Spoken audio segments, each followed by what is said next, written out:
Hi and welcome to The Best Thing You Watch. You got Chris from Movies and Munchies, myself, Ruben from the Ruby Tuesday. If my eyeline is bouncing all over the places because I'm in a new location, you can see this is actually my bedroom. So you're getting a little insight. See my little Lego collection, big Lego collection, the few VHSs I have on top of the shelf over there, old Xbox games, some graphic novels, some pictures. There you go, insight into Ruben's world. Let's get into what we're going to be talking about this week. Thank you so much for tuning in. Chris, how are you? I'm good, but see, you didn't give context of why you're in your bedroom. Why are you in your bedroom? I'm in my bedroom because England doesn't do well with the heat. We are not equipped for heat waves. And because it's like in its mid-30s, in my house it feels like hotter than that. My conservatory, which is turned into our set, is a hot box because it has large windows and it was the extension built on the house. So it just is like an oven. So no, my equipment wouldn't do well there. I wouldn't do well there. I'd be sweating profusely. It would just be ugly to watch. So I'm here actually in what my wife set up where she works. But she has the luxury of putting a background of whatever she wants. I can't do that because I'm the guest on kind of your show, Chris. We'll just post-production you out there and, just put you on a beach or something. Put me somewhere really, really weird, like the top of the volcano. That could be fun. Done. Yeah. Okay. I guess we'll get started. Who won last week's quiz, Chris? Nobody won totally, Nobody. Which makes me feel good because I struggled through a lot of those those movie quotes. Nostromo got some of them right. So yes, there was. What did we have? We had Young Frankenstein. These are out of order. They Live and Elf, I believe, is the last one. Cotton-headed Ninny Muggins. Yeah, there you go. Ninny Mungus. Yeah, I keep saying it because I hear it like Harry Potter. Ninny Mungus. A mudblood.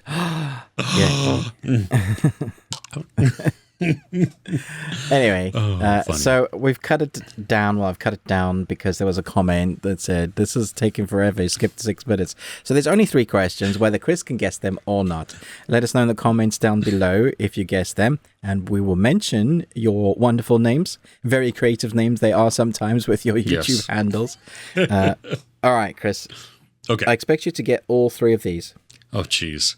See, when you say that, that's just, there's so much pressure there. So much pressure, just adds on. Okay, so this is still the movie misquote game. So I will do the 2 words, the shortened abbreviation, and then if you need a little bit, if you need them more, just say, I need them all. And, okay. Then I'll say, you can't have it. And then I need them all. Here we go. Sneaky monkey. Oh, wait.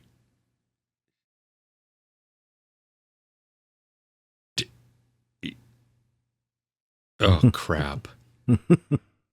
You will be very disappointed in yourself if you don't get this one. See, because Also, there isn't anything more to the sentence. This is the 2 words they're only giving you. Does the person, let me just ask this, and sorry if this is a clue to everybody else. Does the person who say this, their real name begin with an R? I can't remember their first name, so that's not going to happen. Oh. Well, not the character. They're actually the actor's name. Yeah. I can't remember. Oh, poo. I know them really well. They're quite famous. And you do love this film. Okay. Okay. Go ahead. You think, okay, next one. Yeah. I have to do an accent for this one. I love it. Okay. Number 4. This is so funny. Number 4 prostitute in all of Kazakhstan.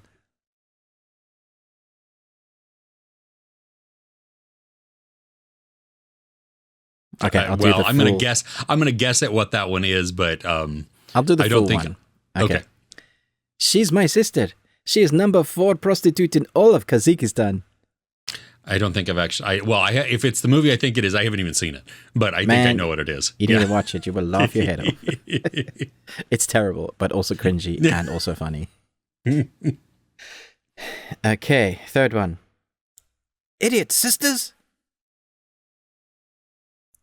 Oh, what's the full quote? Okay.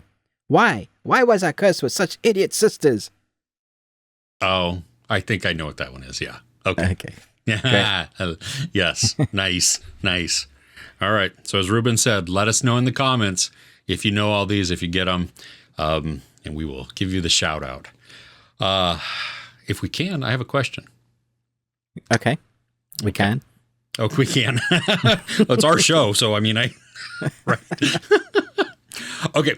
So would you rather live in the world of The Matrix or Inception? Would I rather live in the world of The Matrix or Inception?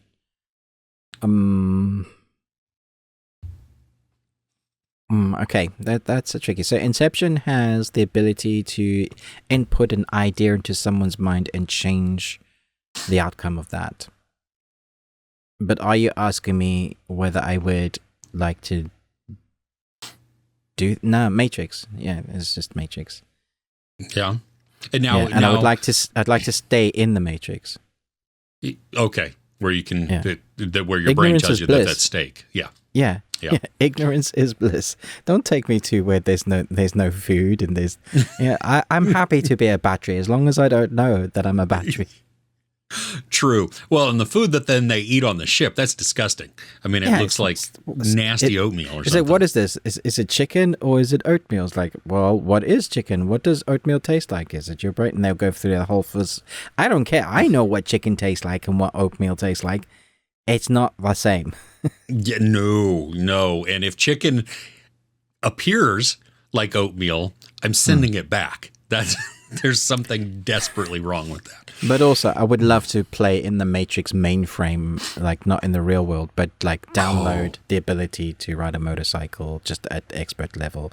I know Kung Fu, all of those things. Yeah, he's beginning to believe, fly around, have basically any superpower ever, but experience it for real. Yeah, the Matrix for sure. Yeah, that'd be fun. I would love the world of Inception, as long as it's not Limbo, I guess. I don't want to be, because Limbo seemed very lonely. Whereas what in the world of Inception are you enjoying there? The ability to create instantly, to reimagine, cool. to just like as they're walking. You have to kind of be an architect, don't you?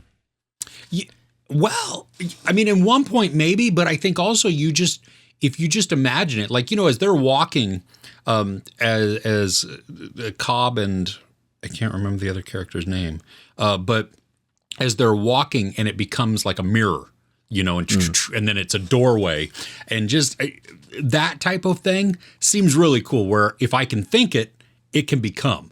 And I think my imagination would get out of hand though. I would think things I don't want to think about. Remember that one nightmare that you had that gave you palpitations for 3 nights in a row? And then, and I'm like, great. Yeah, I guess if you could never wake up too, that would be the worst part. From like one of those nightmares or something like that. I don't know. Yeah, I'm not sure I like either option awesomely. You know what I mean? Like, there's great things when you come out if the spinning top is still spinning. Well, see, now there's the discussion to have at some point. I'll rewatch, and then we need to have this discussion. I don't care what Christopher Nolan says. I don't care what anybody else says. You and I can have that discussion and hash it out. We can have that discussion and talk about it. Yeah. We're not allowed to talk about it in my house anymore. Because we can have that conversation. That'll be fun. Yeah, because my sons and I go back and forth. It's passionate. It's not angry, but it is funny. And my wife is like, no more, shut up, stop. But he's definitely in, it's still in. Still dreaming. He's not out. Yeah. Yeah. Okay. Yeah. I'm there. I'm there. Yeah. He didn't get out for so many reasons. Yes. So, okay. Well, there you go. Let us know where would you rather live, in the world of The Matrix or in the world of Inception? Maybe why? Tell us in the comments. We'd love to hear it. Should we dive into some of the best things that we watched this week? Let's do it. Cool. You want to go first? No. Okay. Fair enough. Fair enough. Well, this movie surprised me this week. And it's funny, too, because as I was jotting down my thoughts and just really thinking through the movie, it's called Heartsong on Netflix. It's a Turkish movie about gypsies. And I have no idea really what year it is. They have cars-ish, so it's at least in the 80s, but it could be because we only get this encapsulated look at an isolated society out in the middle of like the mountains and stuff. Okay. It could be modern day. It could be in the early 80s. I don't really know. But it's very musical. And the whole premise is this guy who's a musician goes to play a wedding. And on his way there, he's singing a tune and he hears a woman that he sees through this window. She's singing the exact same tune. But it's not like a song or anything like that. It's just it's a tune that they both hear in their hearts and in their heads. And it becomes an instant connection for them. Turns out the girl's the bride getting married at the wedding that the dude is playing at. Yeah. So, problems ensue. Now, the reason this surprised me is I'm going through it and I'm just like, the younger couple's version or story is only in pieces. Like we watch this love story kind of play out and them together. But then the story shifts back and forth to put focus on the guy's dad, who is pining after a love that he never got. And so he's obsessed with trying to find this woman to go visit her, that she was really the true love of his life. And when I finished the movie, I was like, well, that was kind of lackluster. I mean, it was weird because we started the movie with this kind of premise, but it ended up over here. And the more I thought about it and the more I talked about it, it was like, oh, no, wait a minute. There is a circularity. I don't even know if that's a word, but it's going to be a word. It's a good word. Yeah, to the relationships. So you see this father, you hear his story. We don't see the beginning of his story. We only see him pining after the love that he didn't get. And then we have the couple where it's basically forbidden love because she's from a different village. She's supposed to be getting married to somebody else, and she has this instant connection with this guy who also is like madly in love with her.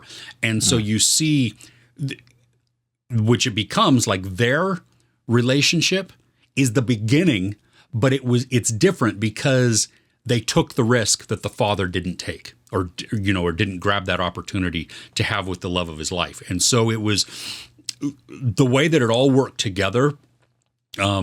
Like as I was talking, it was just like, oh my gosh, okay, I really love this movie now. Whereas before I started, I didn't as much.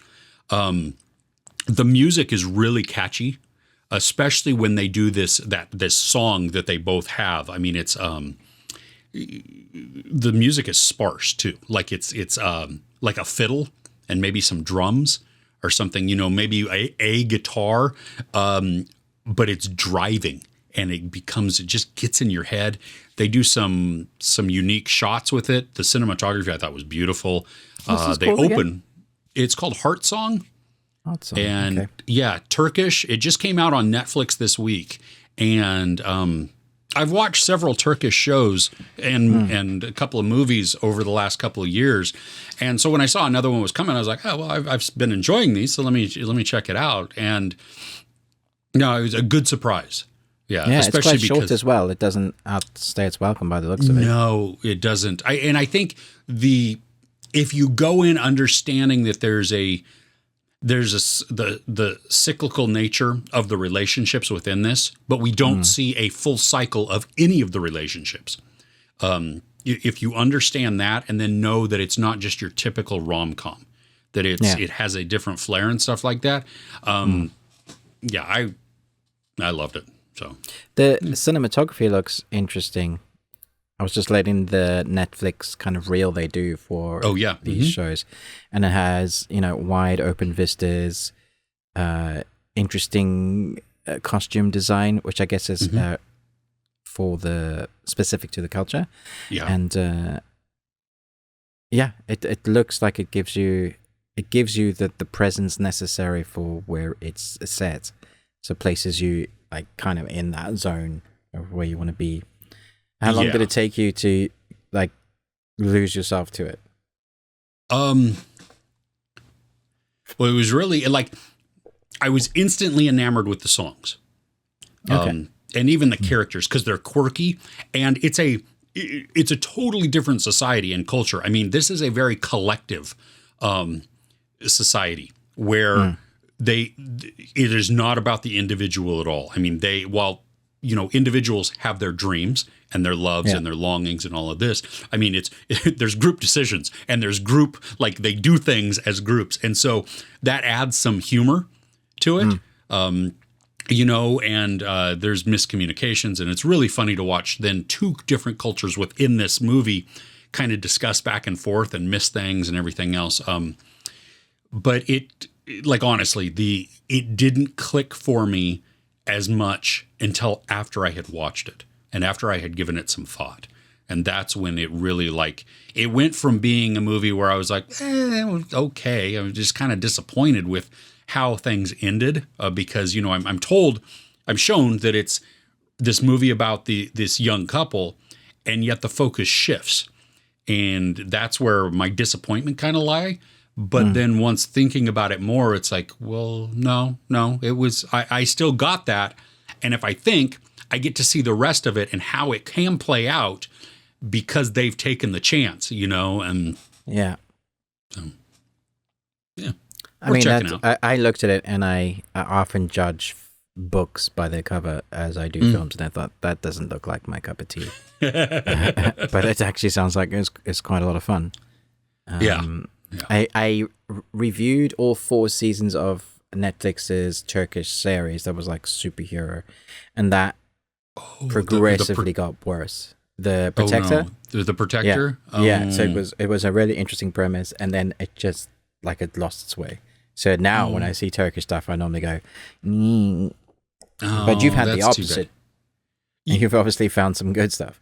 I have, yeah. And there's been some that have been disappointing, like Atiye, which is another Netflix series, or at least a series that they grabbed that came to Netflix. And it starts off kind of mind blowing. Maybe like little flares of the OA. Sign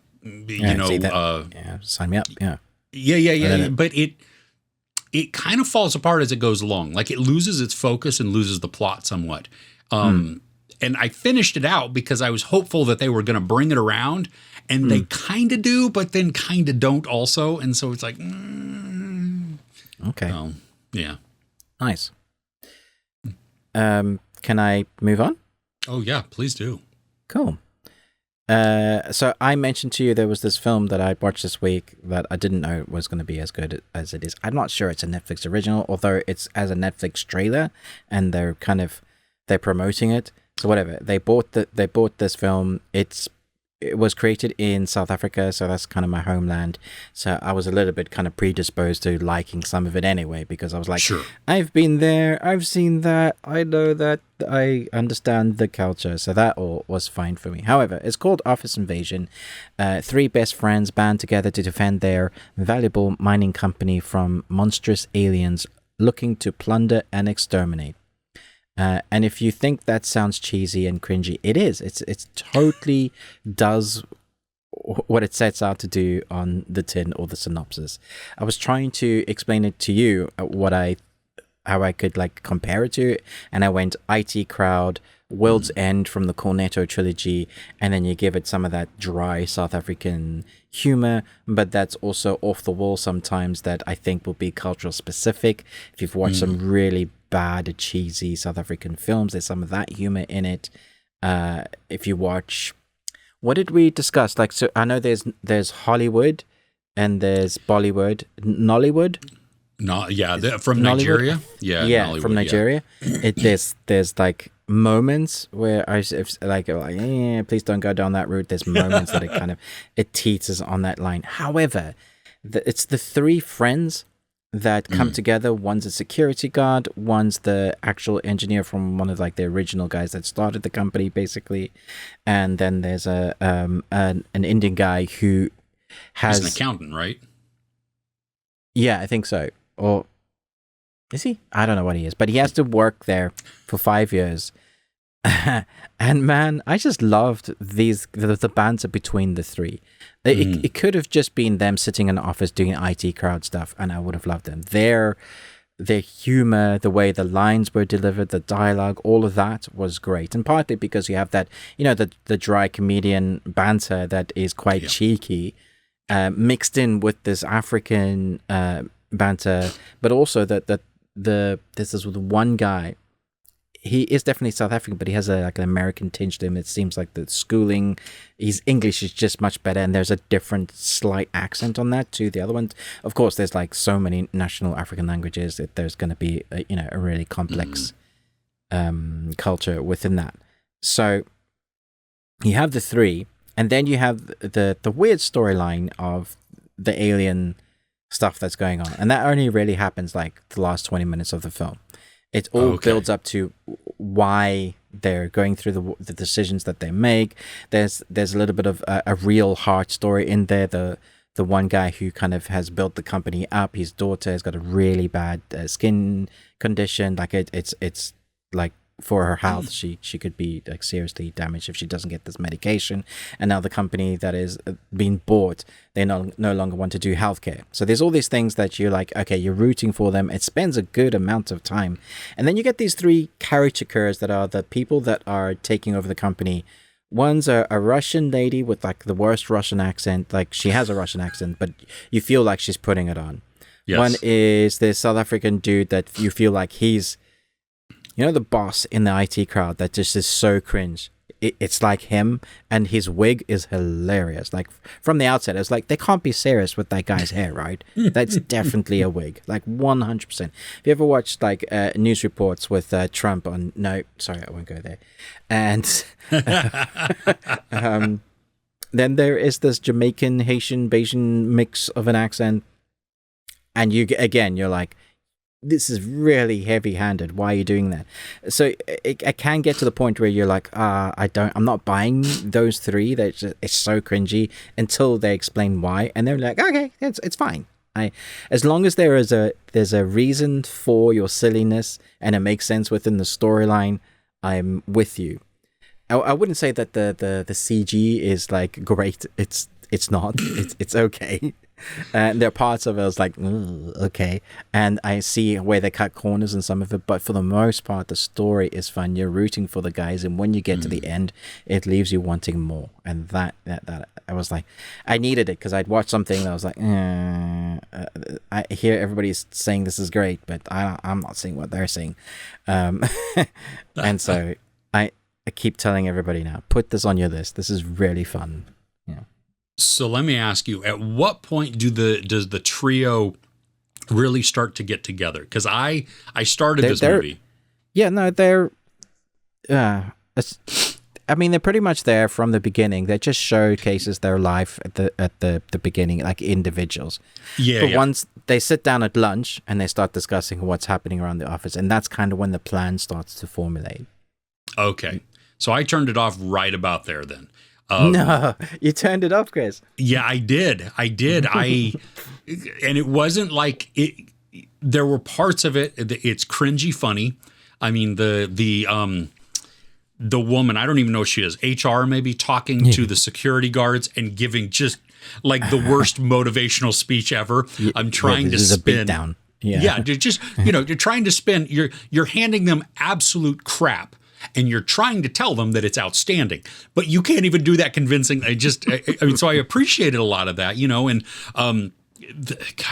the boss is just, he's over the top in the best way. I mean, he's ridiculous. His daughter is just like off the chart stupid, and just vapid. And there was this one bit where a bit of her anatomy is kind of present. And I was just like, oh my gosh, this is too much.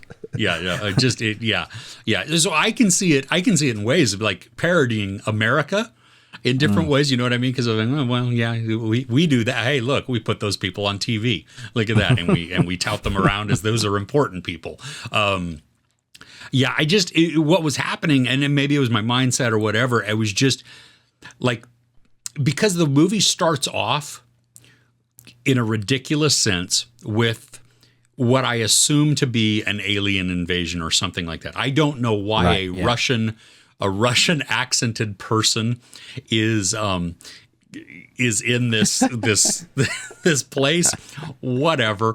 You're right, the CG, it's terrible, but I didn't care. Like, I was like, oh, okay, this is the type of movie we're in for. I'm here. This is fine, and then it shifts gears right off of that. It gives us a tease, and then it takes like for I don't know. It takes quite a while. Yeah. I was like, I was about 35 minutes in, I think, and I was just like, I don't know where we're going with this, and I don't know. You needed to give it just a little bit more time. Okay. And I okay. think Well, I'll go back and revisit it, because I mean, I liked the characters. That was the thing. Like, it was, and you're right. It's that subtle commentary, or it's not commentary. Dang it! I keep saying that word. It's subtle comedy, where they have these. I mean, it's witty and it's a bit sarcastic, and it has, like, the timing that they have is great, because it's dry, and they wait for it, and then boom. Okay, there you go. Right when you. So, yeah. Okay. I'll go back and give it another shot. Yeah, but you switched it off. I can't believe it. I know. Yeah. It yeah, Funny. Okay. What's next on your list? Well, okay. So this is, I'm going to talk vaguely about the entire series, even though only the first 3 episodes have come out. I mean, it won't end until... I'm glad you're talking about this. Great. Oh, good. Is this on your list too? No, but I went back and watched. I had to watch the last 2 episodes because I was like, I don't remember most of this, and I gathered you were going to talk about it. So, okay. Well, I hope we're talking about the same one, but it's Apple's 5 Days at Memorial. No, we're not. Oh, okay. Well, maybe there's another one that I'm gonna talk about, and Hilarious. Okay. I've saved it to the end because it is like riveting. But okay, 5 Days at Memorial is a new series that just came out. It's a mini series on Apple, and it takes place. It looks at the aftermath of Hurricane Katrina in the early 2000s, and it's less about actually Katrina and more about what happens when the levees break and the flooding happens to the city. And then we look inside a hospital, and where outside of the hospital, we have an absolute breakdown of everything possible. I mean, communication services, electricity, government aid, response. I mean, anything and everything, it goes out the window and it fails. And so then you take it within the hospital and it becomes a microcosm of what's happening on the larger scale around the city. And we watch this play out. And the first 5 episodes are about the first of the 5 days that occur. The last 3 episodes are then taking a look back at what happened from a different point of view. And it's harrowing at points. And it's like, I couldn't, at least the first 5 episodes, I couldn't get to the next episode fast enough. Wow. Because it was just, you feel the mounting pressure and the desperation that everybody's going through, because it's absolutely kind of like you right now. I mean, it's really hot and humid. There's no air conditioning. Well, there's no electricity. There's no communication. They're cut off from basically everything. Mounting like disease and these people, these doctors are trying to care for patients, some of them in critical condition, and they don't have any of the means the means to do it. Yeah. Yeah. And I got to say, so I love miniseries because they're encapsulated and they have a finite you get the story and it's there. Done. Yeah. Exactly. And I don't mind when the story is really riveting, these week to week types of things. Luckily, 5 Days at Memorial is very captivating. The episodes are like an hour long each. So that's really good also. So you feel like your time is worth it to invest in this. Episode 5 is devastating. I mean, it is like just terrible and awesome to watch all at the exact same time. I mean, there's so many different emotional levels that you see within this and through a lot of the characters. Did you cry, Chris? Did you have a No, massive gulp? but I felt it though. You know, this one didn't really elicit tears, but it was moving. So it was, and I was like, oh gosh, and I would hate to have been in these positions. Right. You know, the last 3 episodes have a different feel to the first 5. It's so I had talked about it, like it's almost 2 different series because the pacing changes, the not in a bad way. So I'm not saying that, it's just different. And the pace is slower also. So the last 3 episodes feel longer than the first 5, which is a little different. But the questions that it raises too. I mean, you're frustrated through the whole thing at just the outcomes and what's happening to people, the circumstances. But then it raises like a lot of ethical questions within this, you know. And it's easy to look at this from an outside perspective and armchair quarterback it with 2020 hindsight vision to be going like, well, no, we should have done this. But see, you don't know in the moment. You don't know. No, well, and even now though, like if I look at the situation that happened, and you take away knowing that that it could get better. Like if you take away that, you know what I mean? Like if you're stuck in a dire situation where everything kind of seems hopeless, what do you do? And then how do you care for people who are terminal or, you know, very, so it's just, I like that it's not cut and dry. Like it seems cut and dry, but if you really go into it and you have that discussion, that devil's advocate back and forth, I think there's enough questions it raised where you could have an internal battle there. Even if from a gut standpoint, you're like, well, no, I would never do that. Or yes, I would totally do that because that seems like the right thing. So yeah. Yeah, I didn't continue watching this. I started, it was too heavy for me. I hate unjust stuff. There's sometimes I can't handle this stuff. I could see where it was going as well, like because it starts with like the court case, right? And then you kind of go backwards into how it happened, and you experience it, and you're like, yeah, I can see they're going to be blamed. There's going to be stuff that they did in the moment that is probably unethical. But I was thinking to myself, if I'm a doctor and I've taken the oath and I've got 80 patients that I need to look after and all my medications are running out and they're all in incredible pain and they've got like limbs probably rotting, you know, just a cornucopia of stuff that's going wrong. Yeah.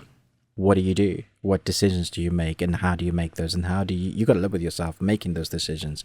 And then you get people afterwards saying, you should have done this, you should have done that, and now you're going to pay those consequences. And you're like, damn, it's not black and white, it's gray. Like it's just gray. But also I didn't find it as riveting as you. So maybe I was just in an interesting mood that day. I'll have to go back and see, because I was like, I'm kind of bored. So yeah. How many episodes did you get through? Did you watch all 3? I didn't get through one, Chris. Oh, okay. Okay. It I got to say the CG at the beginning is a little rough too. So don't let that break you out of it. Because we did get like really early screeners. So yeah, could have been that. Yeah, the storm portion of that, where you see it from the outside and stuff like that. Some of that is like, that's not really up to the Apple quality that I've come to expect. But after that, when they do some CG of like flooding and different things like that, it's pretty convincing looking. And so water dramas tend to have a real emotional.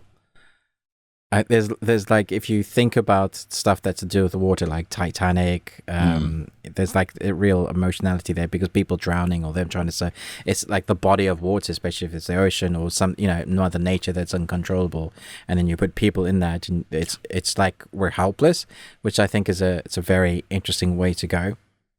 There was one with Naomi Watts when there was the tsunami, right?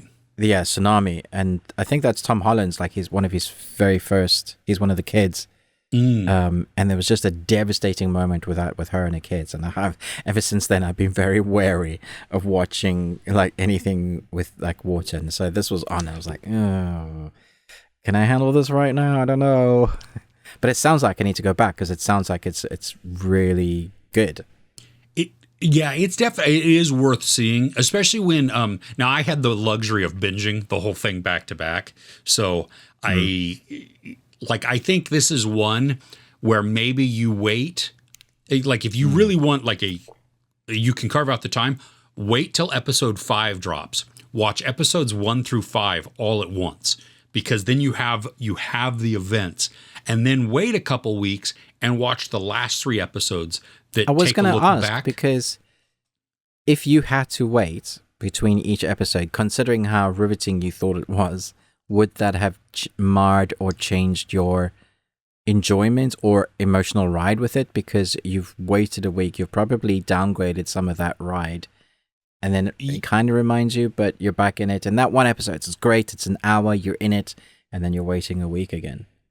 Yeah, it would probably take me a few minutes to get back into the feel of the series again, and that's I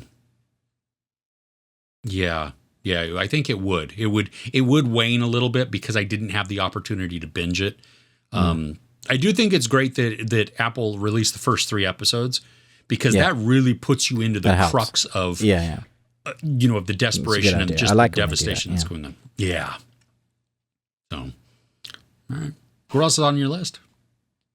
Okay, see if you can guess.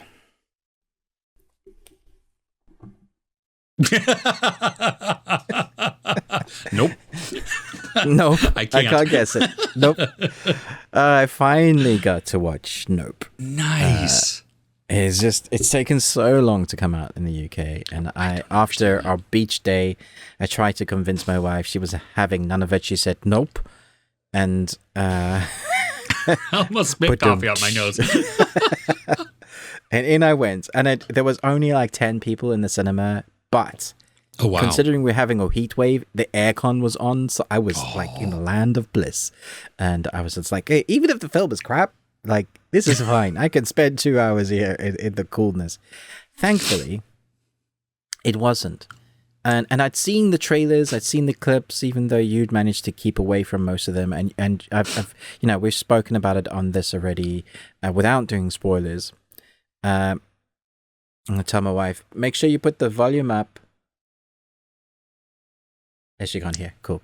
Because I want to watch it again, but I think we can probably talk spoilers this time around, Chris, because it's been out for a few days here, and we can do like chapter markers and stuff. Yeah, we'll put a spoiler warning on this. Yeah. But for now, my experience of Nope.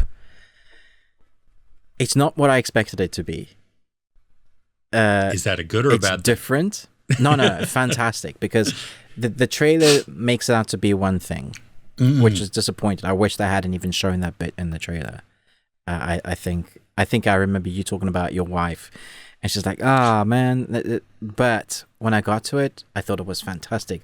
It's also a very different movie to Get Out and Us. Okay. It's also not very scary at all. I didn't think it was scary. Like, compared to the tenseness and the thrillerness of Us or Get Out, the emotional, psychological turmoil that you get out in Us, ding, ding. I love the monkey paw logo that is there. In the Isn't that great? Now. Yeah, fantastic. Cool. However, it is. I think it's fascinating. I came out of the film. It's like, this film is fascinating because it makes you think. I've never thought about it in that way, but that would make so much sense. That's how my brain was, stewing along the movie. And also, actually, a lot smaller movie than I thought it was going to be. The cast is actually small. There's very few people involved in it, especially at one point. There's a lot less people involved in it. You're all fired. We've figured out a way. But I thought Daniel Kaluuya, he played it so soft and reserved. His character, it's like he found it difficult to talk. It was like those moments, like his sister's opposite of him, loud, vibrant, full of life and energy, and he is like the thinker. He's thinking. He's like, I got to go work. I got to run the farm. If nobody knows what, that have no idea about Nope is, I don't want to really spoil it for you, except this family on a farm experienced something weird. Yeah. that is the best synopsis I can do without spoiling. I think maybe we should talk about spoilers and just let people know we're going to talk spoilers now, so we can Chris, actually dive into it. Yes, we can dive in. Chris, yes, no spoilers. You've been waiting a long time for this. Oh my gosh. Okay, so I got to say, like, I'm so glad that I didn't see any of the trailers other than that first teaser, because I didn't know it was like an alien, like, or a ship, right. Before we understand what it is. Yeah. I had my suspicions, but I didn't know it. And so I loved that going into this, like being like when you first see, when he's looking up at night and you see it dart between the clouds, I was like, what the frick is that? I wish they hadn't shown that. Why did they show that in the trailers? Well, and the one where it comes down after him as he's riding the horse, seriously? That's like a money shot. Don't give that away, know? And so it was, I loved the discussion on spectacle, that of turning something into a spectacle and then that turning it back on you because of you cannot control it. You're trying to manipulate something that is uncontrollable, that you have no business doing that. And I just, I was blown away. I've seen it twice now and loved it both times. You're right. I don't think that it's scary. I thought it was intense. Although, the ape scene, I think, is the scariest in the whole film. It's harrowing. It's brutal, right? It's so brutal, and you feel for the ape as well. The ape is just reacting to a loud noise and protecting itself, and and you see it calmed down and was doing that knuckle, because that's how they communicate. That's one of because they're so prone to learning language through their hands, their paws, and that moment, and then bam, I was just like, no. I knew it was going to end like that, but I still didn't want it. I kind of like, maybe a little bit sorry for the humans, but what did you expect? This is a wild animal. I'm always on the animal side. That scene was devastating. Yeah, no, it was fun. Did you love Angel? Who's Angel? Brandon Perea, the Fry's tech guy. Oh, he was amazing. Absolutely brilliant. I wanted more of him. Doesn't he steal the show? I mean, he steals his scenes like just. I wanted more of him. Yeah, he was great. I was so glad when he was watching the feed. I was like, yay! Okay, because he was like, oh, wham bam, thank you, ma'am. It's like, no, don't let that. He's a really cool character. Yeah, immediately fell in love with that character. Yeah. Because he's like, all of a sudden bearing his soul. He's unpacking the van and he's like, yeah, my girlfriend, we just broke up, and she's trying. She's got on a pilot. It was so human. It was like I've encountered this conversation. I know people like this. It was so real. Yeah. Oh gosh.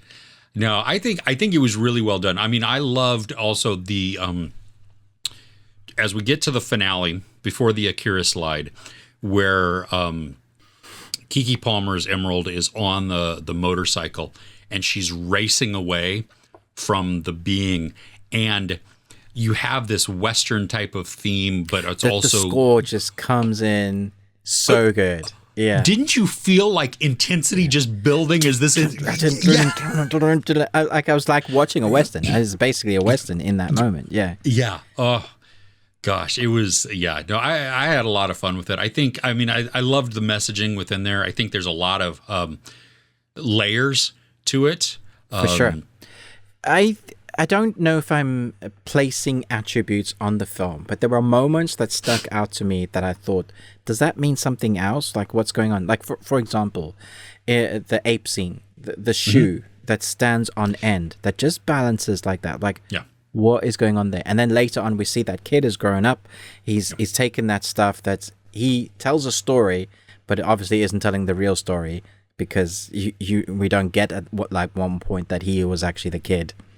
And so you see the shoe, but there's these moments where characters are drawn to something and they they stand and watch, they look at something. I'm like, what is that about? It seems to be the reflection, like what you were mentioning earlier. It reflects back at oneself, looking at it.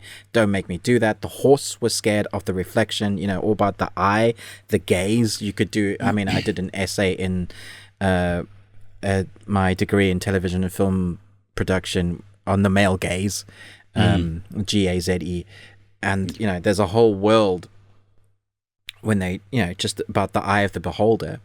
And this whole film really is that, because the creature is I. It's just like, don't look at me. Yeah. What do you think those moments meant? Okay, so like the shoe part, I didn't know how to answer that. A lot of people in my comments had said it's kind of like waiting for the shoe to drop, or waiting for the other shoe to drop. Oh, that's good. I like that. And I was like, right? I was like, ding, ding, ding, ding, ding. I don't know if that's right, but that is like the best explanation that I can give, because we see the beginning, and Jupe, Ricky, he doesn't learn his lesson with Gordy the chimp. He, made that the show made Gordy the spectacle, cannot be controlled. And, so the natural outcome, the consequence of making something a spectacle is that it can react and it can destroy. And so then you see Ricky as the adult is now trying to make, not learning his lesson, trying to make the alien the spectacle. And he does make it a spectacle. And the whole not looking, there was a couple of levels to that I took away from it. One is, like you said, like the horse not looking it in the eye because it's like it perceives it as a threat. Okay. And so like that's why the horse reacts when the mirror looks at it. Even Daniel Kaluuya's character tells them, don't look it in the eye, and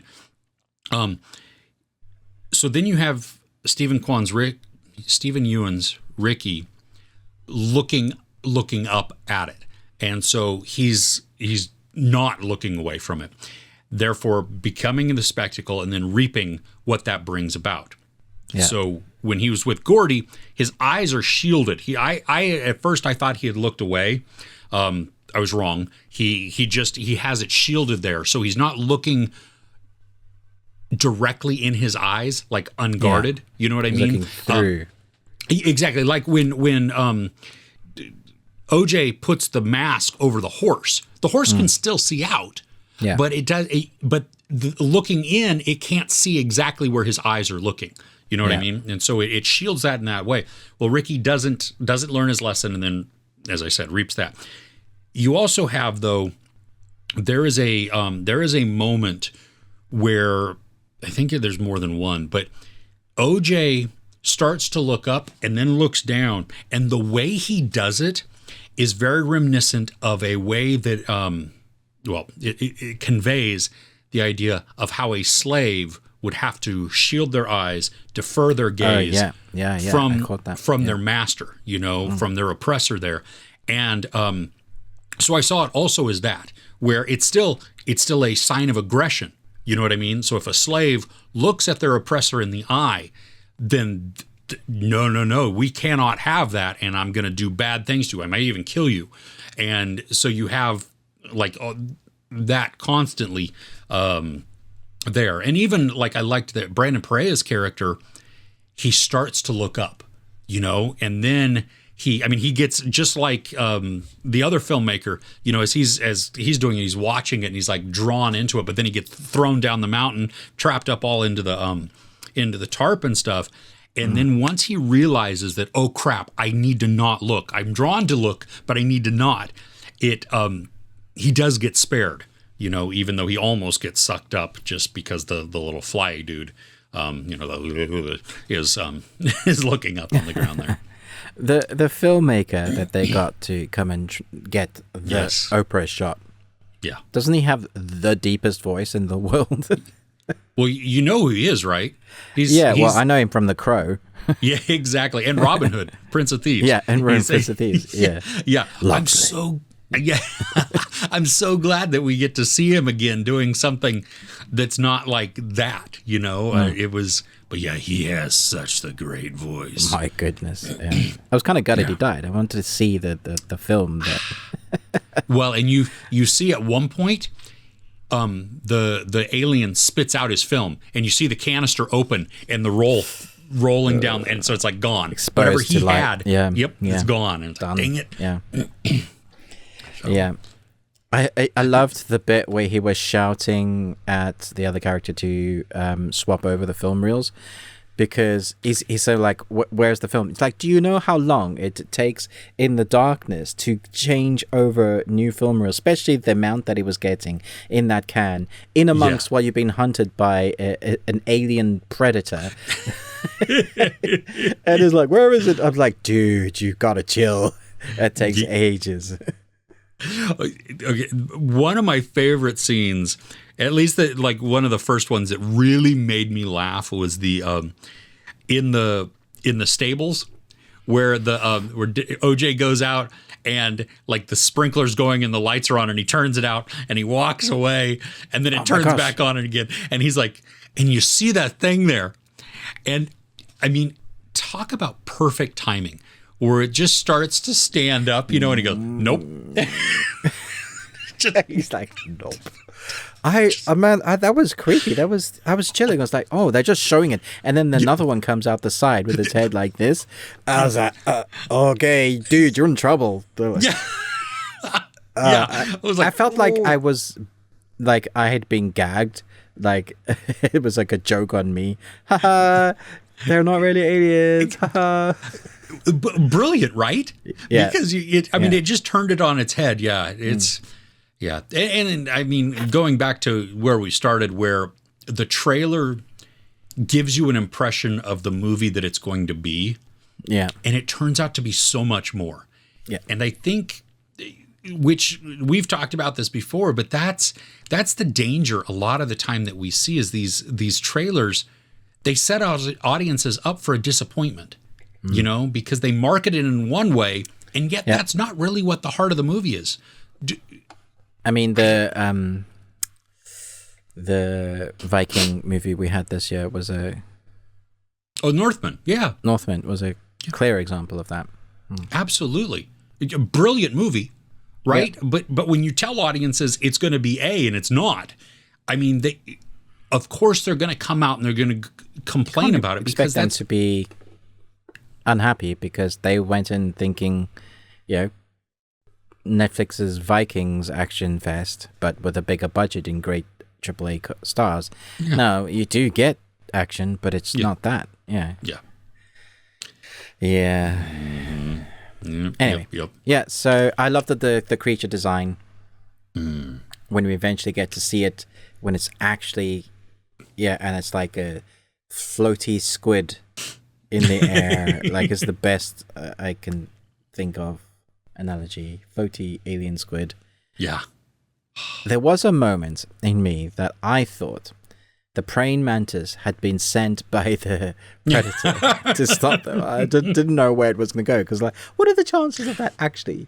And then when he says, "Haven't seen one of those in a minute," I was like, "Yeah, see, I'm right." But and it flies off at the end. Yeah, it flies away in that moment. It's like, come on, that's too much of a coincidence. But it wasn't. It was a MacGuffin. Yeah, I loved how how Brandon Pereira's character is like, there's something on the camera, get it off. Get up. He totally outs himself there as watching. He does. Yeah. He's so riveted by what's going on. Yeah. Yeah. I did think they paid homage to the Shining blood scene with the elevator and the blood coming out. When we get that with the house and the steps coming down, it was gross, but I just thought it was spectacularly done. It was so visual. Yeah. There's a wheelchair on your house. Oh, we haven't spoken about the sound design. Oh my gosh. Oh my gosh. Never mind the score, right? But the sound design, flipping heck. I was just like, yep. Quiet. And then screaming, like child and woman screaming. It obviously had learned about its prey and recorded that, and because some animals do that on Earth. I I took it that it wasn't mimicking, that you're hearing them still being alive. Like they're it's being possible. killed as it goes. I don't know. Either way, though. Maybe it's they're like, slowly digested and they're still screaming. Yeah, that is also a possibility. Yeah, this is really, really fun, interesting, different. I love different, and it was different. Yeah.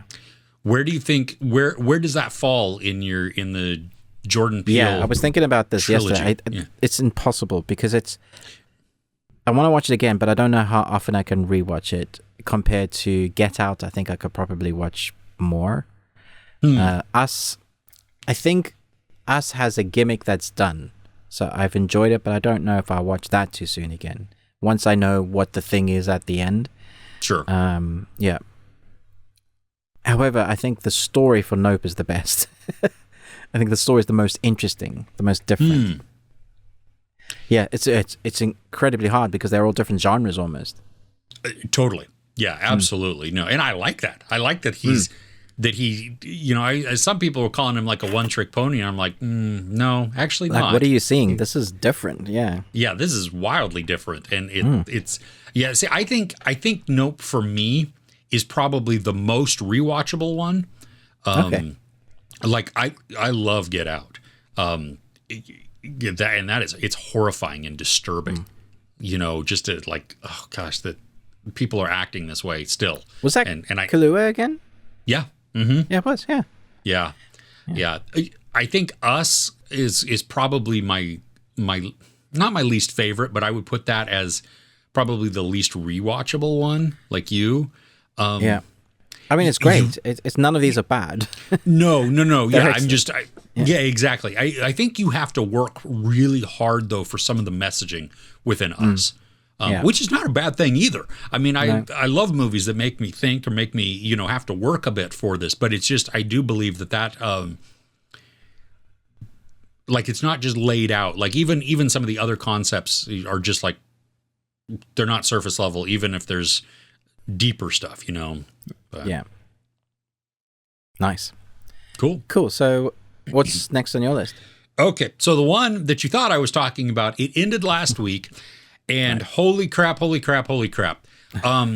Walter Hauser needs to be handed all of the awards right now. Blackbird on Apple, another limited series. Whoa. See, I told you Apple's the best streaming service. See? They are consistently just churning out amazing content. And this one, like, I didn't get screeners for it, so I purposely waited until the end so that I could binge it all at once. It was a good decision. Dude. Okay. So all of the characters I enjoyed. Like, Ray Liotta was phenomenal. I mean, he's still that understated. He has that infectious laugh that is his laugh that I'm glad that they captured that. Greg Kinnear and the actress with him playing the FBI agent and him the detective. I liked them. Thought they both brought some good things. I actually would have liked more of them together, I think. I could have used that. Like they worked well together because they were also a little different, and the tension that came there, of him knowing that no, this is how it is, and this is the truth, and her having some doubt instilled, and to be like, I'm not really sure, and that tension, between them. Taron Egerton, I thought he was awesome. Like, watching him. I think this is his best performance. I do. Him getting rid of his accent was whoa. I mean, that was he was great. And there are some moments in there where you watch the weight of what he's doing devastate him. You know, especially as we get towards the end. I bought it 100%. I felt it. Totally. When he learns things and then has to internalize them. And you watch this guy that the transformation that character makes too, from beginning to end, of absolutely cocky, and just arrogant and full of himself, basically, to somebody who is completely not that way. They have been broken in a way that I hope he got counseling, but then also, just he learned some things and matured so much. Like, I loved watching that. Do you remember Mindhunter, right? Yeah. And you have the most intense scenes, two people sitting across each other on a table. Like, nothing else is happening, but it's just two people talking. In this series, the most tense scenes are just two people talking. Now, if you don't know what we're talking about, Blackbird, it's about a guy that goes to jail for stuff that he's done in the wrong. He's been a bit of a bad boy. You can pick the real story up as you watch it. And then he makes a deal with the FBI because he's a little bit of he's got a silver tongue and everybody kind of likes him. He can make anybody like him. So he goes to maximum security prison for where they hold the worst of the worst.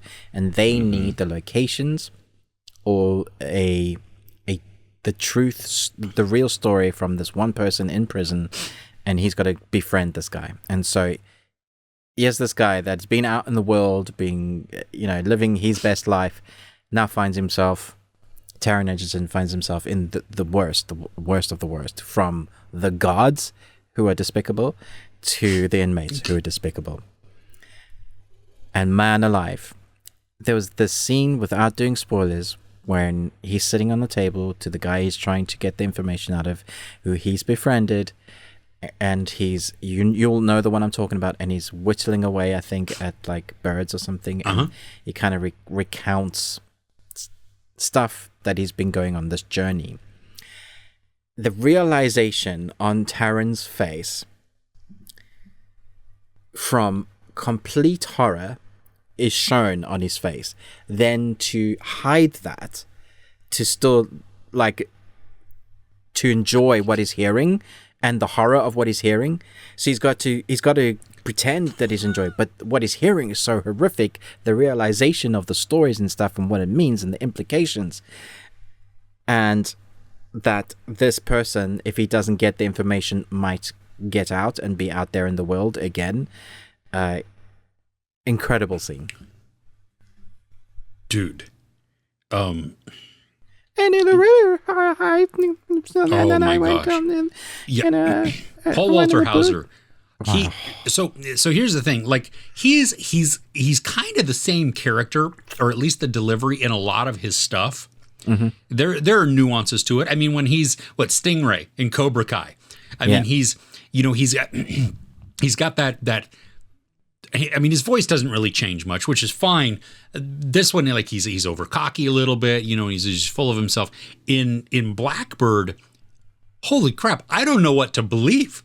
Like, I'm watching this and I'm wavering so much in everything that's coming across, and the way that they present the story really sucks you in, because you fall along into what the story wants you to.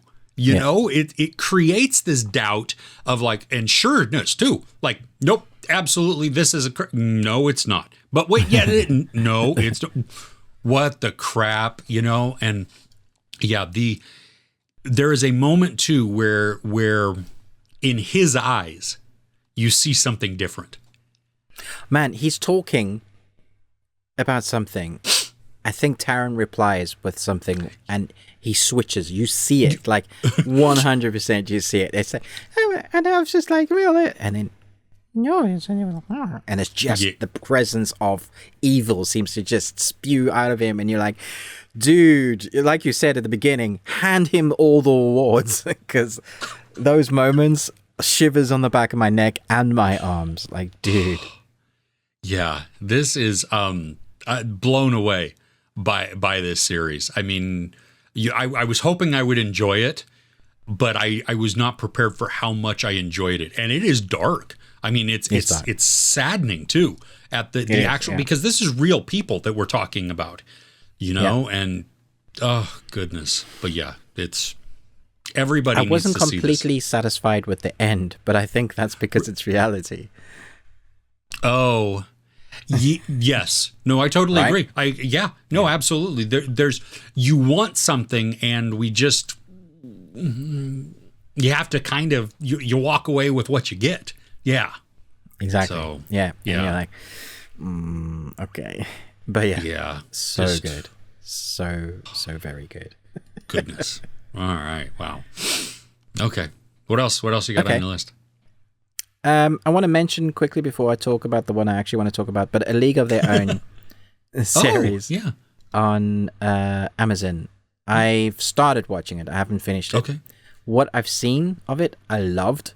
I thought it was hilarious. Like, it's got some really good, tight dialogue with a score that is perfect for the time that it's set in, jazzy, that kind of, it kind of places you in the zone. All the actresses that play baseball players are believable in baseball, for one, but are also having very defined characters.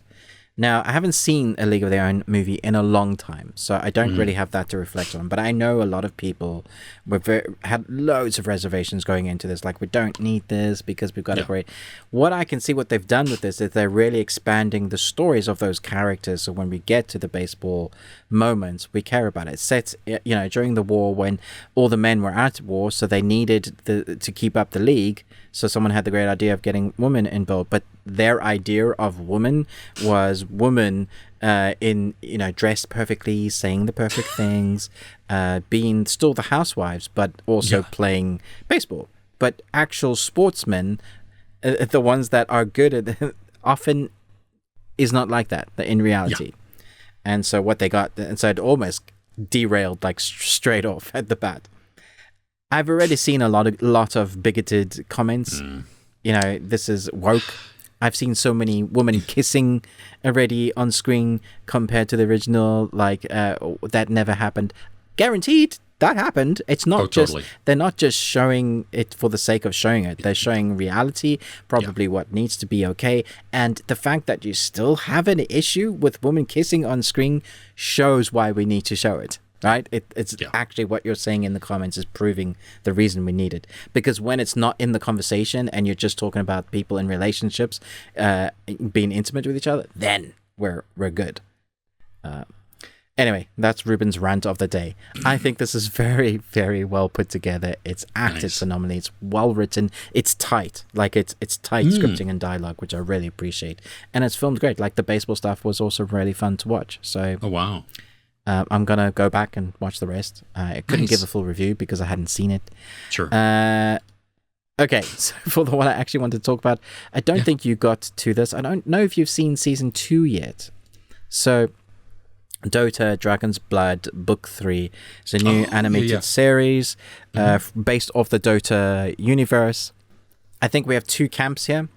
People that play the game, that are just so happy to see their characters on screen, know that they're doing something a little bit different with the storyline. Also are also disappointed when they're not seeing the characters they want on screen because they've got their characters that they've built up over 2,000 hours of gameplay, and then they want to see those characters and they're not in the anime. Like, damn it, where's this character coming?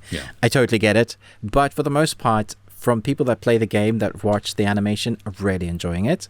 And then those people are coming to it that haven't played the game, somewhat enjoying it, but some people think it's not very great. There's a really mixed bag, particularly this season, which is funny because this is my favorite season. One of the reasons for that, it's a multiverse storyline, the 3rd season. And we're getting a lot of multiverse stuff at the moment that seems to be popular.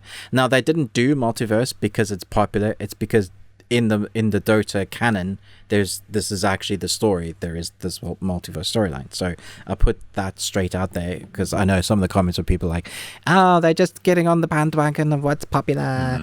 Probably timing, maybe a little bit, but also it's part of the story.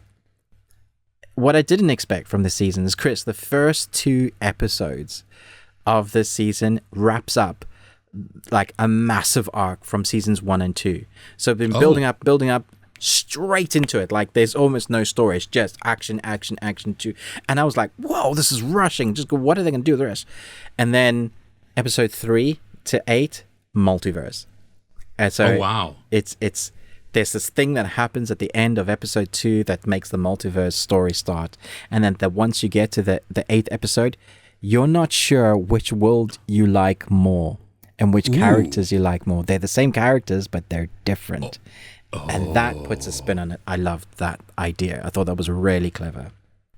That sounds like fun. Yeah, I remember enjoying the first season. And then, I fell off. I just didn't watch the second season. I did feel, if I'm remembering correctly, like it felt like I was only getting a glimpse of the story. It's Like there was absolutely just the beginning of a massive universe. Yeah. Yeah. Or multiverse. Yeah. Yeah. Well, and that sounds fun too, where you, like, if I have spent all of this time with characters and now I get to see them in a different light, or I have different characters that are the same but different. Yeah. And it causes me to question which I like better. Yeah. That's There's fun. literally a moment where a character has to choose to fix things.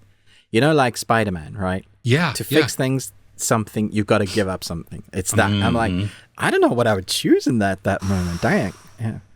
Ooh, that sounds fun. Okay. Really fun. And the episodes, they're fairly short, aren't they? They're like... Yeah, they're like 20, 25 minutes, yeah. Okay. Pretty short. So quick binge. I mean, 8 episodes, you said? Yeah, 8 episodes. Nice. Very easy to watch. You know, the fight sequences are great. When they go big, it's like, it's asteroid throwing big. You know, it's big. It's magics, people teleporting everywhere. You know, it's Power Rangers where somebody levels up and, you know, I get a few extra rings and now I'm super duper Dragon Ball Z Saiyan. You know, it's nice, big. Yeah. Yeah. I remember enjoying the animation too, that I thought it looked good. So right on. Yeah. Okay. Well, if you've never started Dota, I mean, hey, you've got 3 full seasons now that you can binge and really and invested. I believe there is a 4th season, but I don't necessarily think they need it. I think this trilogy could be fine. Okay. Probably what they're going to do is start a new storyline. To focus on different characters that... Yeah. It feels like it's wrapped up, this particular story. So, yeah. Well, that's good. Okay. Cool. Well, I think that makes it even better that you kind of, you know what, hey, we've reached a conclusion that feels good. Okay. Yeah. Outstanding. Well, anything else on your list? I've got other things to talk about. What's on your list? Are you done? No, I'm done. Yeah, I mean, there's other things I could chat about, but okay, I want to chat about one thing. It's not actually on my list. It's not on the best things list. But you gave it a 4-star, and I want to know what you're smoking, Chris. What is going? You were not allowed to give things a pass just because it had some fun sequences in it, Chris. But see, if I enjoyed it, if I had fun with it, did you enjoy the whole thing? Really? Yeah. Other than some of the down. I mean, okay. Should we let the people know what we're talking about? Day Shift on Netflix. Okay. Now, I said this in my review. The story is poo.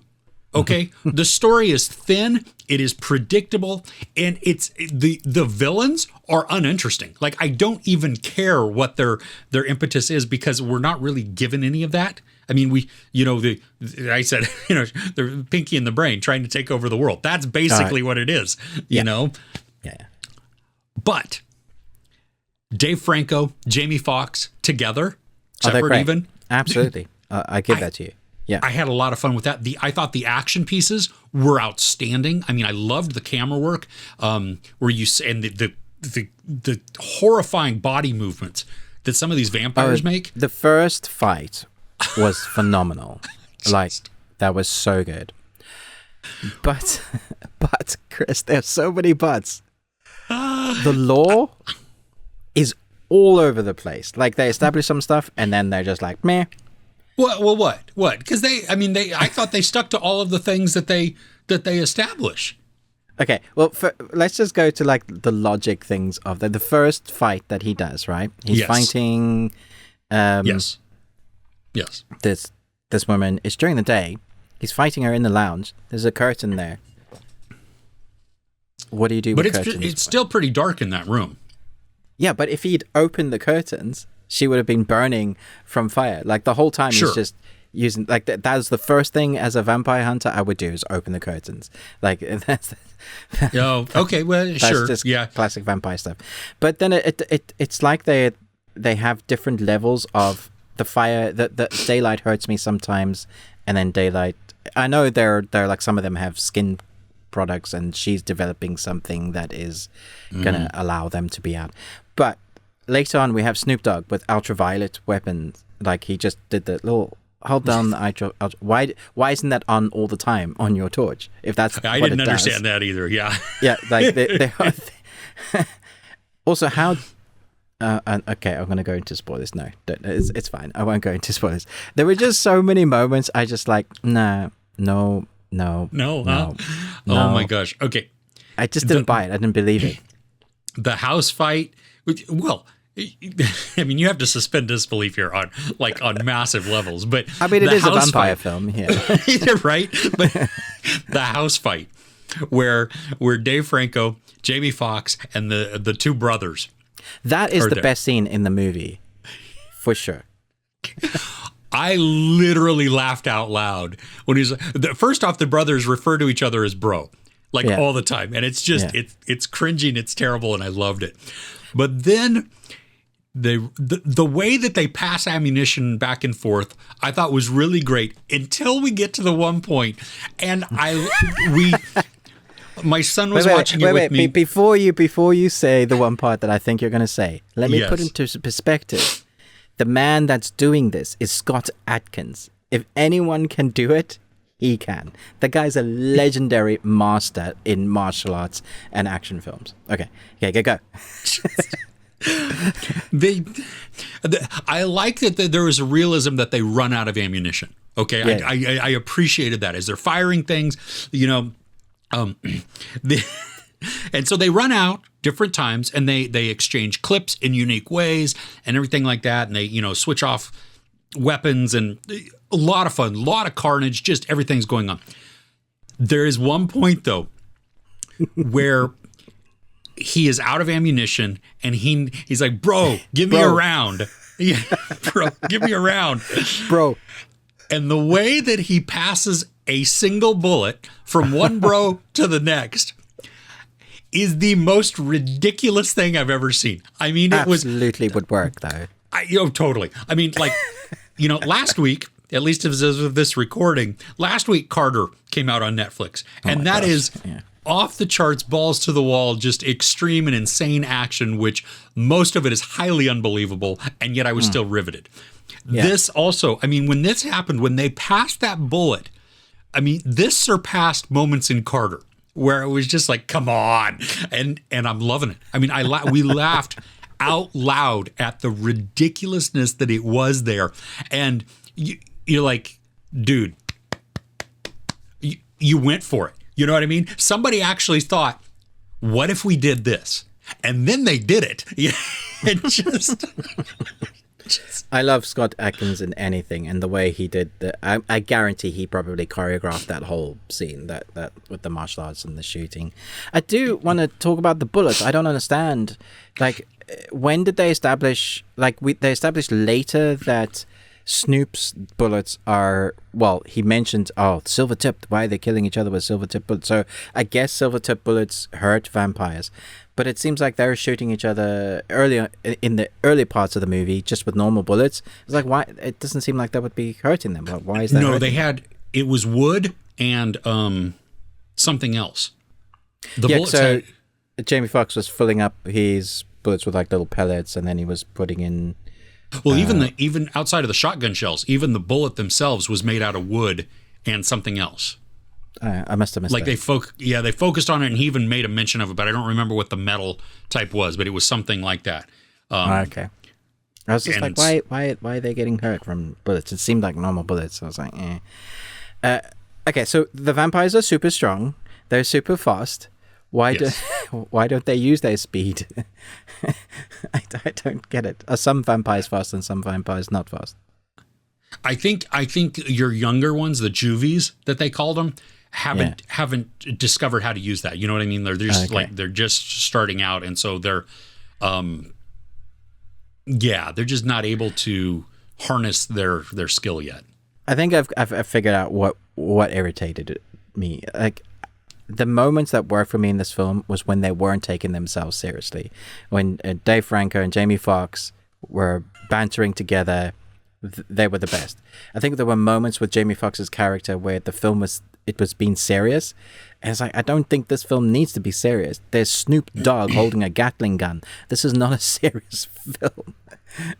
And I think when for me, it didn't know what it wanted to be in parts, so...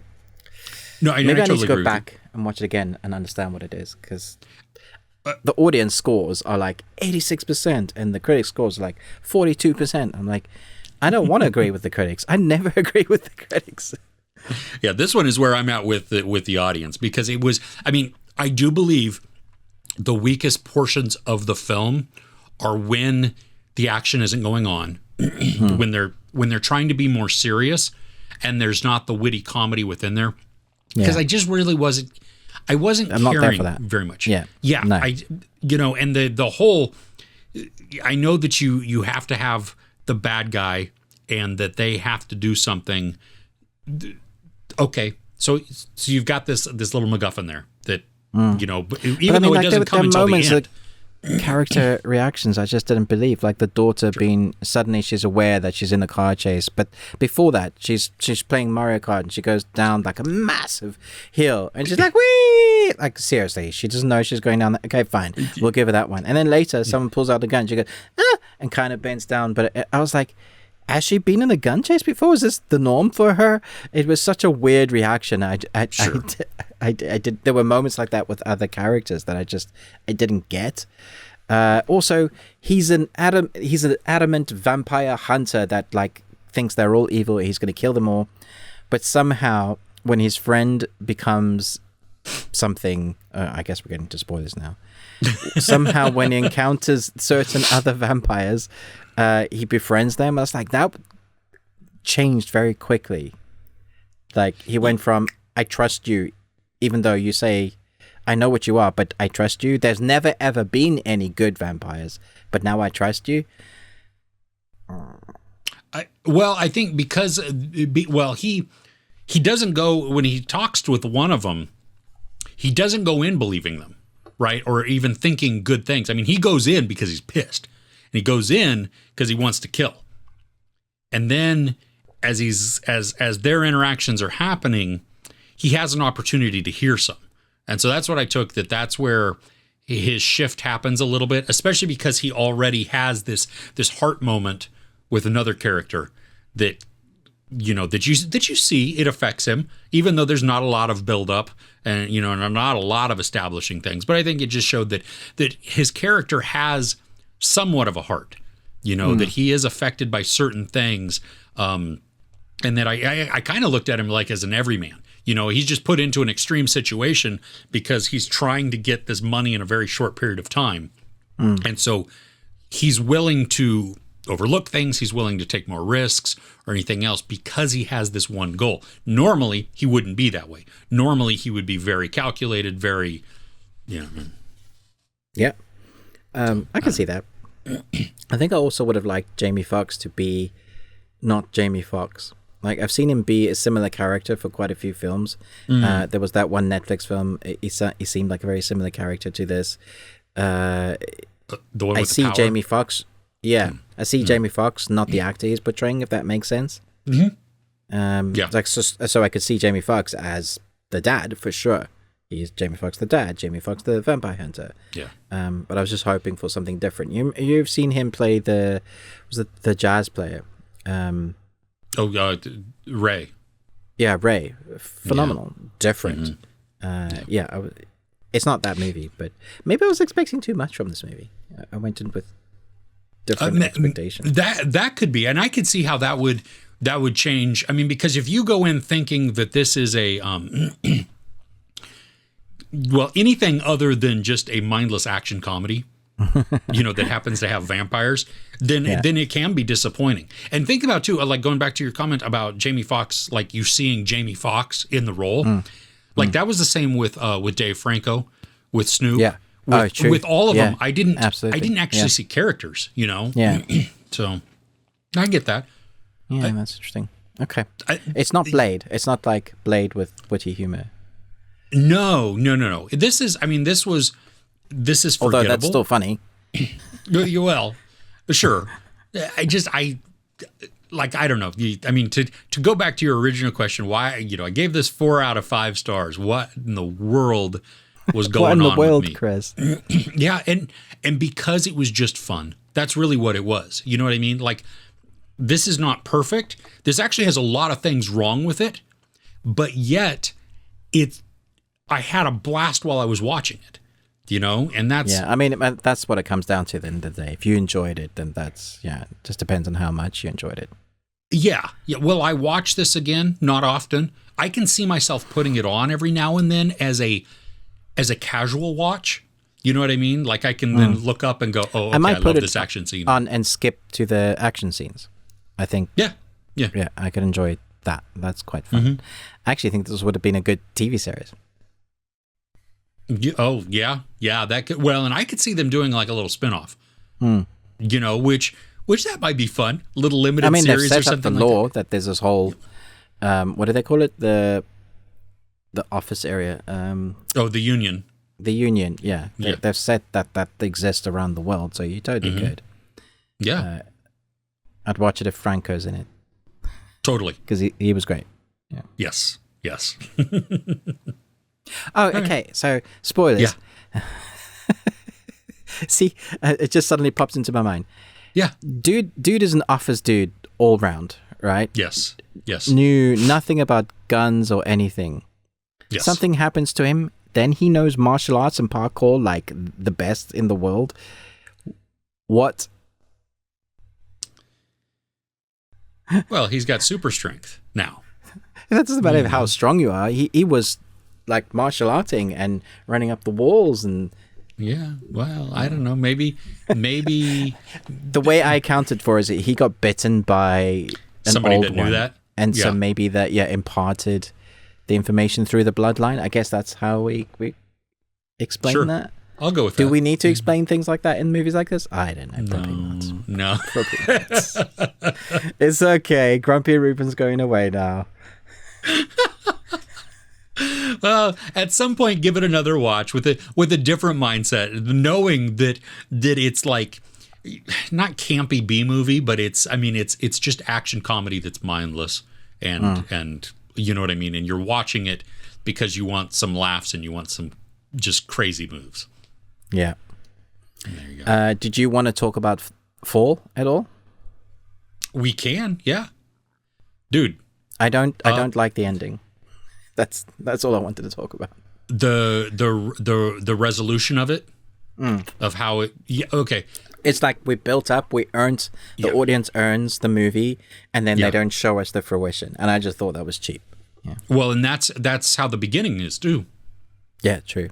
Yeah. It and I had said like in my review that the writers like basically just gave themselves an out. We don't have to figure out how to get out of jail free card. Solve this problem. Yeah, we'll just fade to black and all is good. Yeah, I mean, this movie had no business being as tense as it was. I mean, it was. I think it was filmed well to make it tense with the music and the shots they used. That was good, and the setting, Australia, tall tower, no one's around. You get that kind of 137 hours vibe, or was it 37 meters deep down? 47 meters down. 47 meters. I think it's even from the producers of this film, so it could be. Yeah. However, the climbing at the beginning of the film, as a climber in my young self, Chris, when I did some climbing, the weight distribution was so off. Like they were just hanging, and it was cool. Like there was no actual pressure in the legs. Not all the time, but there was just some shots that I was just like, "You're not a climber. You're a pretty lady, so maybe that's why they cast you." And then the whole TikTok thing I thought was pretty real for today's generation. I'm going to climb this tower to get the likes. Clicks, the numbers, the likes. I actually, at the beginning of my review, I showed a clip of one of these young guys, they climb up, it was in London, they climbed up a really tall building and tower, and they get to the rooftop, and then they hang off the edge, no rope, no nothing, with one arm, because it gives them an adrenaline rush. And that's the sort of character I conveyed with one of the characters here.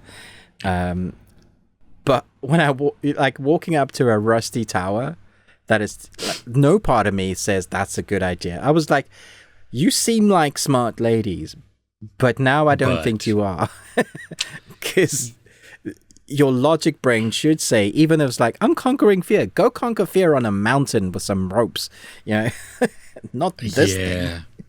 Yeah, but you figure at the very beginning, the blonde Hunter is shown as a free climber. You know, That's true. No, that Free climb is also asking for trouble. I don't even like to. I don't understand climbing, and I'm glad that people enjoy that and they find that to be exhilarating. That is not me by any means. But One of the best films I saw on free climbing is called Solo. Incredible. Oh, I've heard about that. Yeah, harrowing film about an autistic dude that is a free climber, and he lives in his little camper van. Has an on and off relationship that is strained because of him doing free climbing, which you can understand. Yeah, massive. Some of the hardest in the world. Free climbing it. I won't tell you what happens. I don't see. I just don't understand that. I'm joking. Wow, that got dark. And Chris is laughing. So, but yeah, vertical limit cliffhanger kind of intro to this film. Yeah, I thought the majority of it was fine. I didn't think the acting was anything good. I just thought it was fine. No, it was all the locale. I mean, it was all the way that they did the shots and the. I'm glad that it was compressed enough also that like you keep it moving, you know what I mean? Like just gosh, okay. Oh gosh.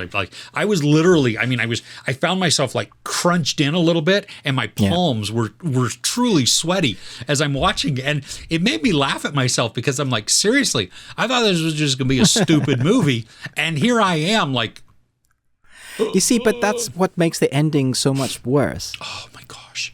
I don't get it. You make us sit through that and there's no payoff. It was really rude. It really was, and it was lazy. I mean, that's my big disappointment in the film is that you just take an easy way out. This would have been a go back to like vertical limit or cliffhanger had they stuck the landing. There just is no landing. They didn't record it. No, yeah. To be fair, the batteries ran out, so and Jeffrey Dean Morgan is massively underutilized in this film, dude. Well, that's why even have him in this movie. There's no point. Him and even Mason Gooding, who come on, truly these two characters were throwaway. I mean, they could have been by anybody, from anybody. I mean, I understand you get Jeffrey Dean Morgan because he has star power. Okay, that's good. But if I went into the movie because I wanted to see him, that doesn't make me happy at all. Yeah, because he's in like the poster, and it's like, come on, he's a legendary actor. He's awesome, got amazing presence. Give him something to do. Yeah. Mm-hmm. A twist would have been him getting there and climbing up to go and help. That would have been great. Us being shown that he is a climber also. And Yeah. Anyways, I don't think I should talk about it anymore. Yeah. Okay. Let's go. We're running a little bit long again today. Yeah, that's okay. We had a lot to talk about, but hey, we thank you for joining us. Please like, share, subscribe. Ruben with the Ruby Tuesday. Me, Chris, with Movies and Munchies. You can always tweet at us at Best We Watched. If you want more of this ridiculousness, then just click in the description below for the podcast area, which is audio only. And so you get an extended part of that where we talk about news of the week and also things that we are looking forward to that are coming up in the following week. So if you want to get some insight into that as well, we have a Patreon opportunity at patreon.com/thebeardedones. There are a lot of videos in there that we would just, there's new content all the time. So if you were to join today, you would be met with more than 5 videos right off the bat that you could enjoy. At least 23. The number seems to fluctuate. It did. It fluctuates from week to week. Oh, but hey, no, we just keep putting stuff in there because we love it. And we hope that you might consider supporting us in that way. With that, though, we'll see you next week. Thanks for joining. Take care.